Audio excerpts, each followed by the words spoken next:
In linguistics, a causative is a valency-increasing operation that indicates that a subject causes someone or something else to do or be something, or causes a change in state of a non-volitional event. Prototypically, it brings in a new argument, A, into a transitive clause, with the original S becoming the O. All languages have ways to express causation but differ in the means. Most, if not all, languages have lexical causative forms. Some languages also have morphological devices that change verbs into their causative forms or adjectives into verbs of becoming. Other languages employ periphrasis, with idiomatic expressions or auxiliary verbs. There tends to be a link between how compact a causative device is and its semantic meaning. It is to be noted that the prototypical English causative is make rather than cause. Linguistic terms are traditionally given names with a Romance root, which has led some to believe that cause is more prototypical. While cause is a causative, it carries some lexical meaning and is less common than make. Also, while most other English causative verbs require a to complement clause, make does not. For example, my mom made me eat broccoli, at least when it is not being used in the passive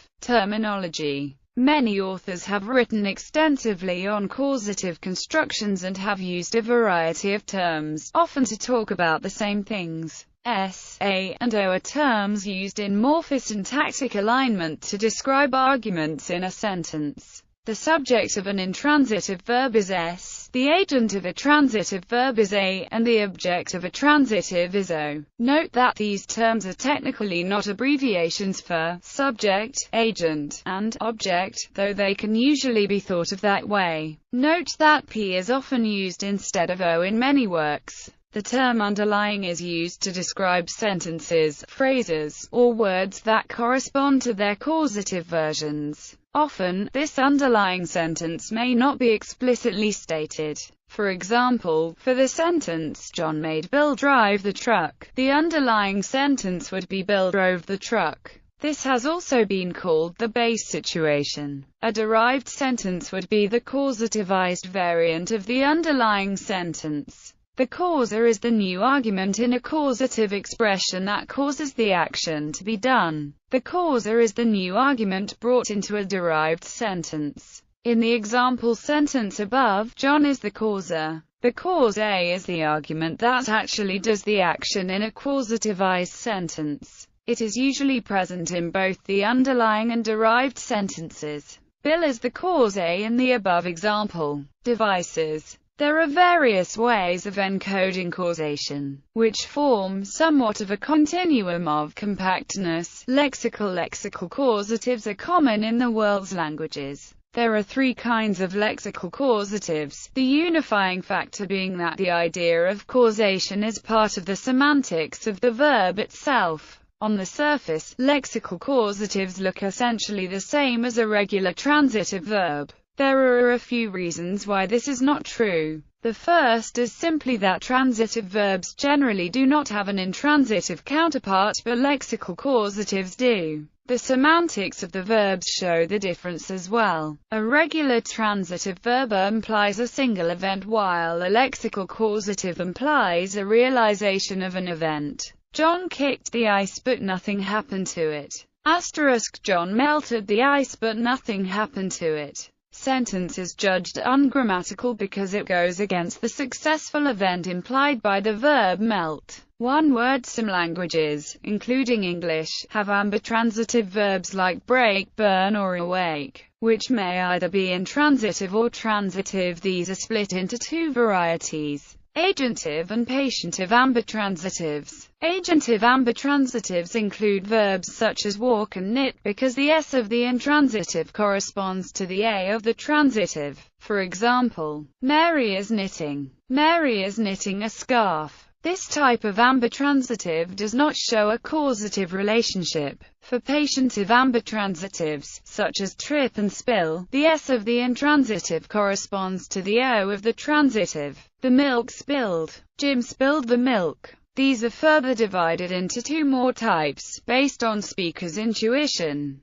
Some, like spill in, are primarily transitive and secondarily intransitive. Other verbs like this include smash and extend. Other verbs, such as trip in, go the other way. They are primarily intransitive and secondarily transitive. John tripped. Mary tripped John. Other examples of this type include trip, explode, melt, dissolve, walk, and march. It is this type of ambitransitive verb that is considered a causative. This is given some anecdotal evidence in that to translate above into languages with morphological causatives, a morpheme would need to be attached to the verb. Lexical causatives are apparently constrained to involving only one agentive argument. Semantically, the causer is usually marked as the patient. In fact, it's unlikely whether any language has a lexical causative for verbs such as swim, sing, read, or kick. Irregular stem change. English fell can be thought of as a lexical causative of fall, exemplifying this category.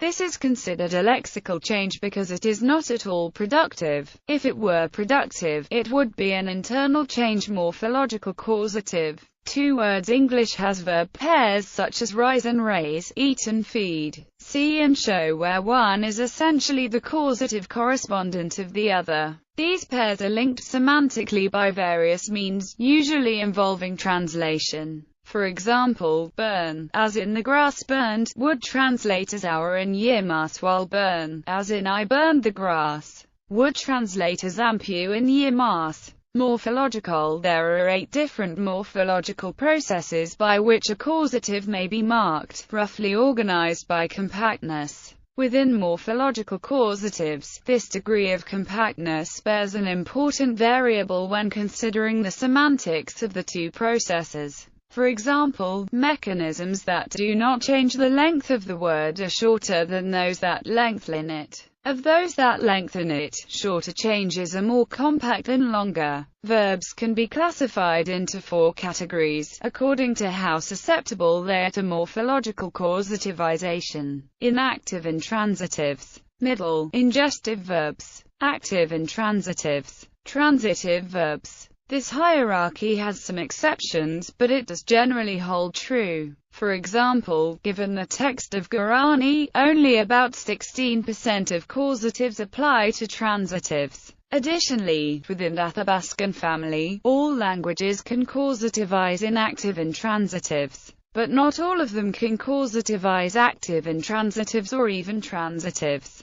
2 verbs in one predicate. A number of languages involve a form of analytic causative which involves 2 verbs in a single predicate. This occurs in French, Spanish, Italian, and Catalan. For example, when French faire is used as a causative, the cause a noun phrase cannot occur between it and the next verb. Note that unlike most other Romance languages, Portuguese employs a periphrastic construction like English, discussed below. Kiowa employs a similar mechanism. Verbs can be compounded with the transitive verb am to create a causative. Periphrastic constructions. Some languages use a periphrastic construction in order to express causation. This typically includes 2 verbs and 2 clauses. English causatives prototypically use make in the main clause with the lexical verb in a subordinate clause, as in, I made him go. Other languages, such as Persian, have the opposite syntax. The causative is in a subordinating clause and the main verb is in the main clause. The following example from Makushi shows this. Canela Crajo has a combination of the two, where the cause A is marked twice, once in each clause. Portuguese also has a periphrastic construction like English, unlike most other Romance languages. Analytic causatives are sometimes not considered to be valency-increasing devices, though semantically they can be interpreted to be. Semantics. A language may have one or more different formal mechanisms for expression causation. For languages with only one, the semantic range is broad. For those with multiple, there is always a semantic difference between the two. RMW. Dixon breaks down these semantic differences into 9 parameters, involving the verb itself, the cause A, and the causer. Parameters that relate to the verb itself: 1. State, action, Can the causative apply to state and process verbs, or does it apply to action verbs? 2. Transitivity. Does the causative apply to only intransitives, to intransitives and simtransitives, or to all verbs? Parameters that relate to the thing being caused. 3. Control. Does the cause A have control of the activity? 4. Volition. Does the cause A do the action willingly or unwillingly? 5. Affectedness. Is the cause A completely or partially affected? Parameters that relate to the cause are. 6. Directness. Does the causative act directly or indirectly? 7. Intention. Is the result achieved accidentally or intentionally? 8. Naturalness. Does the activity happen fairly naturally, or is it with effort, violence, or force? 9. Involvement. How involved was the causer in the activity? These parameters are not mutually exclusive. Many causative constructions involve the semantics of 2 or more parameters. However, the difference between the causatives in a language most likely will be distinguished by one of the parameters. Relationship between devices and semantics. Animacy of the object. There is a strong correlation between the semantics of a causative and the mechanism by which it is expressed. Generally, if a causative is more compact than another, it usually implies a more direct causation. So, for inanimate and unconscious objects, English analytic causatives are not completely synonymous with lexical causatives. I made the tree fall. I made the chicken die. I made the cup rise to my lips. I felled the tree. I killed the chicken. I raised the cup to my lips. Analytic causatives imply that no physical contact was involved and therefore was done by some sort of magical power or telekinesis. Lexical causatives do not imply this meaning. For animate and conscious objects, there is a difference in meaning. He caused them to lie down. He laid them down. Only makes sense if they are animate and awake. Barring magic, only makes sense if the object is inanimate or unconscious. Finite and non-finite verbs. Generally, the more distance between the causa and the causa, the more finite the verb. Consider the following examples from Spanish. The first example implies that Montezuma was physically there and was directly involved in the making Cortés eat bread. The second example implies that Montezuma was not physically there and arranged for something to happen to make Cortés eat bread, perhaps by killing all of his cattle. Therefore, at least in Spanish, a conjugated verb implies a more direct causation. Dixon's prototypes. Dixon examines this correlation cross-linguistically, and summarizes his findings in the following table. In this table, L refers to lexical causatives, M1 refers to more compact morphological processes, while M2 refers to less compact processes. CP refers to complex predicates, and P refers to periphrastic constructions. These processes are explained more clearly in the devices section above. Note that parameter 9, involvement, cannot be included in the table because the only 2 languages with this distinction, Nomatsugana and Kamayura, the morphemes are about the same length. When a larger sample of languages show this distinction, perhaps this parameter can be included in the table. The table shows that for each of 8 semantic parameters outlined in the semantics section above, more compact causative processes show one distinction while less compact processes show the other distinction. For example, parameter 6 distinguishes between more direct and less direct causation. In Hindi, M1, or the shorter morphological process, shows direct causation, while M2, the longer morphological process, shows indirect causation. Summarizing the table, Dixon has given 2 prototypes for causatives. Prototype 1. Causa achieves the result natural, intentionally, and directly. Cause A either lacking control or being willing and may be partially affected. Less transitive verbs affected.